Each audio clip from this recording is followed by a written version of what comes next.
just continuing where we left off. Shrek, carrying Fiona over his shoulder, walked steadily for the rest of the day, determined to deliver Farquaad's bride as soon as possible. Fiona had finally stopped fuming and was now chatting with Donkey. As the sun began to set, she suddenly asked, "Should we stop to make camp?" Shrek ignored her until he was interrupted by voices saying, "Too loud and large for a princess.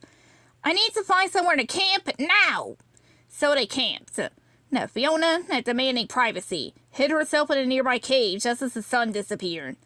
Shrek and Donkey lay outside, gazing at a night sky full of stars.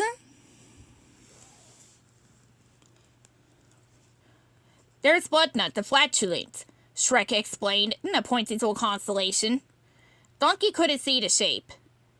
"Man, it ain't nothing but a bunch of little dots." Shrek was a little irritated. "Sometimes things are more than they appear," he said, thinking more about himself than the stars. Donkey may not have understood Shrek, but Fiona, listening from her cave, nodded in sympathy. Back at his castle, Lord Farquaad lays about in his luxurious bed, daydreaming about his bride-to-be with a little help from the magic mirror. The mirror once again showed Fiona's beautiful smiling face. "Perfect," growled Farquaad. Meanwhile, in the middle of an enchanted forest, the three travelers encountered none other than Robin Hood. He gracefully leaped off a branch and swept Fiona high into a tree. "I am your savior, and I am rescuing you from this green beast," Hood said smoothly. He then jumped to the ground, drew his sword, and called out, "Oh, merry men!"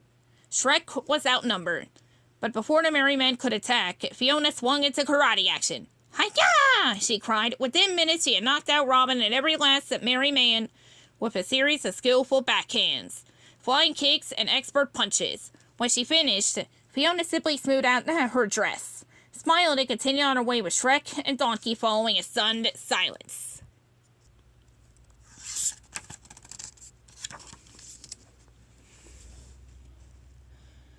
No, ogre skin is thick, so it was a while before anyone realized that Shrek had one of Robin Hood's arrows stuck in his meaty rump.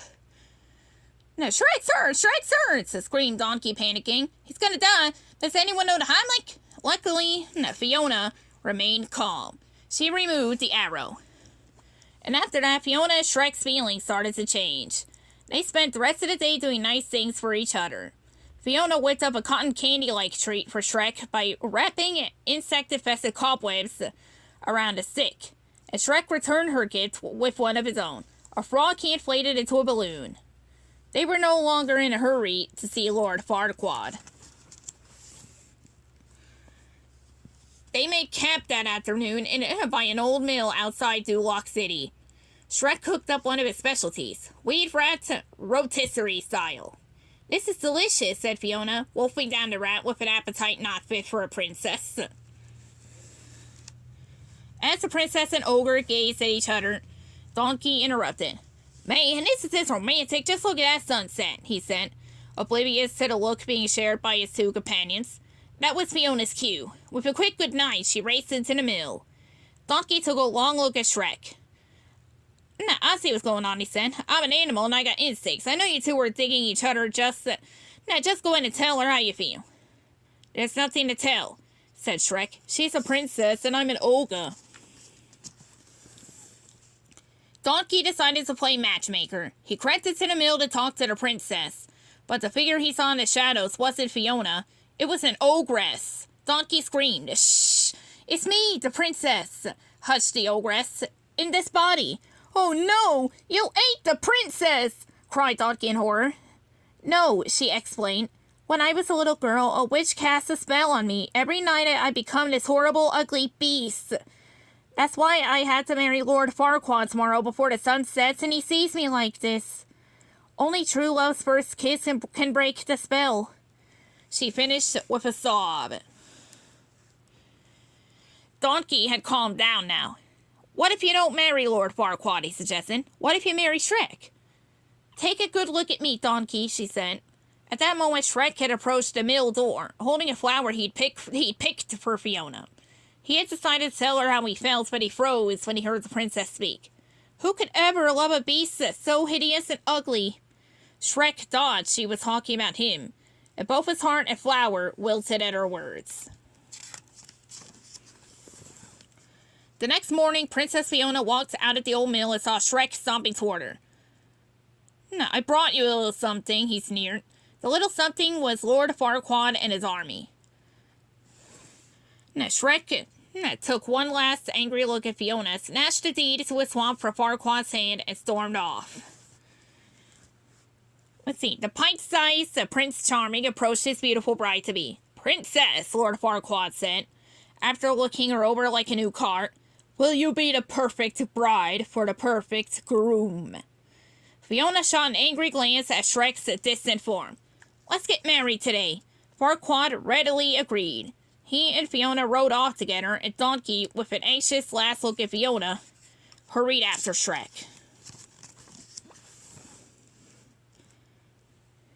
Back in his swamp, Shrek sat down for some fried wheat rat. In Gare Blecky. But for the first time ever, he had no appetite. Suddenly, he heard a noise outside. It was Donkey. Back off, warned Shrek. He wasn't in the mood to see anyone, but Donkey stood his ground. You're so wrapped up in layers, onion boy. You're afraid of your own feelings, just like with Fiona. All she ever did was like you. Maybe even love you. That got Shrek's attention. Love me? She said I was ugly, a hideous creature. I heard you talking. She wasn't talking about you, was she? Donkey stopped. He had promised to keep the princess a secret, but he'd said enough. Shrek knew he had to stop the wedding. We'll never make it in time, he groaned. Donkey whistled, and Dragon appeared, hovering overhead like a rescue helicopter. I guess it's just my animal magnetism, said Donkey with a wink.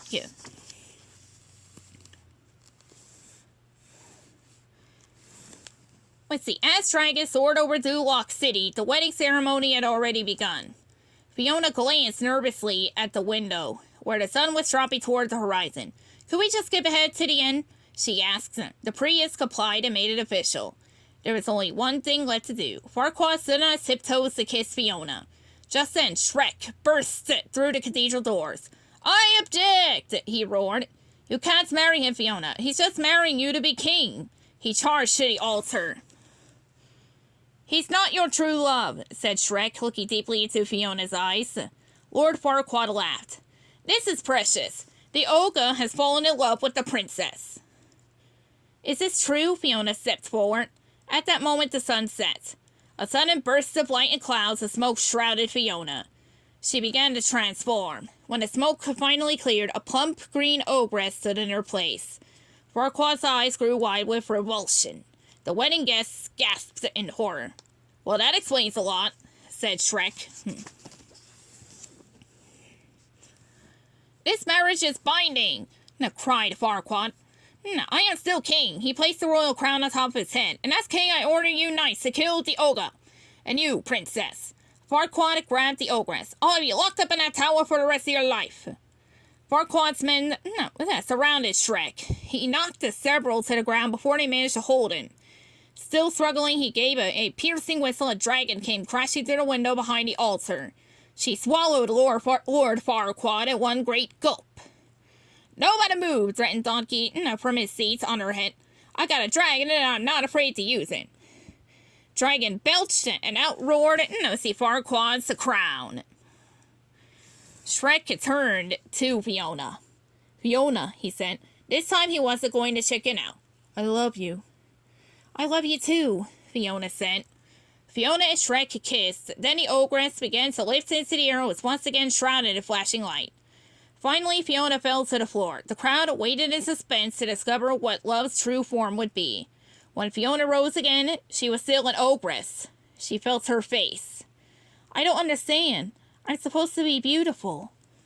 But you are beautiful, said Shrek.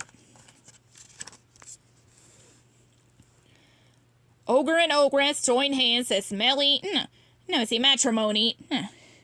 As two Lockians, the fairy tale creatures, watched happily. Fiona hurled her bridal bouquet into the crowd where Sleeping Beauty and Snow White battled over the prize. But Sly Dragon quickly snatched the flowers in her snout, glancing at Donkey with a smile. With a wave of a wand, a fairy godmother transformed a wild onion into a majestic carriage. The newlyweds hopped into their layer coach, waving to the crowd as they rode off into the sunset. And they lived together, ugly ever after. The end.